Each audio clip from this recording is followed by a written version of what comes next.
I agreed to a blind date so I wouldn't be alone on Christmas, but at dinner he got a message that changed everything. At first, the evening felt surprisingly warm. The restaurant was glowing with fairy lights, soft music filled the air, and he seemed kind, nervous, but genuine. I remember thinking that maybe this wasn't such a bad idea after all. We talked about simple things, laughed a little, and for the first time in weeks, I didn't feel the weight of loneliness pressing on my chest. But halfway through dinner, his phone buzzed on the table.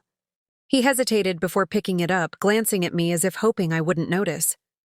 When he finally read the message, I saw his whole expression shift. The smile drained from his face, replaced by guilt so obvious it made my stomach twist.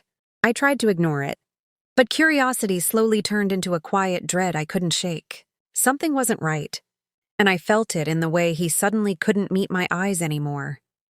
He excused himself to take a quick call, but he didn't move far. Enough away for me not to hear the sharp whisper of an argument. A woman's voice echoed faintly from the speaker, raw with anger and hurt.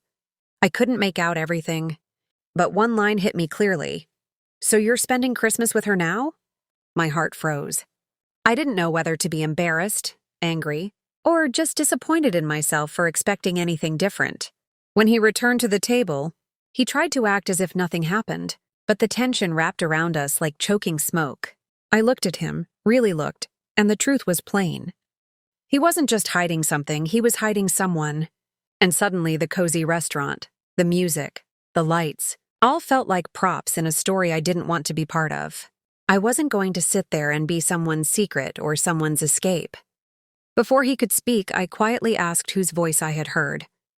His face paled, and he stumbled over excuses that sounded flimsy even to his own ears. He admitted in a trembling voice that he was sort of still with his girlfriend. But things were complicated. The classic line. The one that meant I was never meant to be anything more than a distraction. My chest tightened, but oddly I felt calm, almost relieved. At least now I knew. I stood up slowly, pushing my chair back with a soft scrape. The people around us kept laughing and talking, unaware that my Christmas night had just taken a sharp, painful turn. I told him I wasn't interested in being part of his complications. He tried to reach for my hand, to apologize, but I stepped back. I realized I deserved better, not just from him, but from myself.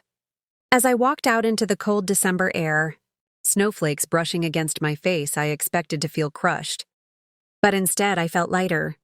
The night sky was glowing with tiny sparks of white, and for the first time, I understood that being alone wasn't the same as being lonely. Sometimes it was a choice, a powerful one. Sometimes it meant choosing your own peace over someone else's chaos. I went home, made myself hot cocoa, and curled up near the window. Christmas lights twinkled outside, gentle and steady. I thought about how I almost settled for temporary company just to avoid solitude. But as the quiet wrapped around me, warm and comforting, I realized something important.